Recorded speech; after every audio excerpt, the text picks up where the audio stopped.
Hi friends, welcome to Vasavi resale flats. ఇప్పుడు మీ ముందుకు ఒక 2 BHK ఫ్లాట్ వచ్చిందండి, ఫుల్లీ ఫర్నిచర్డ్తో.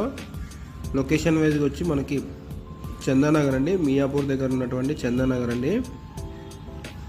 ఇది 7 years ఓల్డ్ అండి, ఫుల్లీ ఫర్నిచర్డ్ అండి. మనకి 3 ACs, 2 geysers, chimney, fans, lights, curtains అన్నీ ఇస్తున్నాడండి. వుడ్ వర్క్ కూడా అన్నీ చేసింది ఉంది. Semi ఫర్నిచర్డ్ flat. ఇది లొకేషన్ వైజ్ చూసుకుంటే మనకి శ్రీదేవి థియేటర్కి దగ్గరగా ఉంటుందండి చందానగర్లో. మనకి నానాక్రమ్ కూడా వచ్చి 4 kilometers అండి. గచ్చిబౌలి వచ్చి 9 kilometers అండి. ప్రైస్ వచ్చి 72 lakhs చెప్తున్నారండి. థ్యాంక్ యూ అండి watching for this video. For more details please like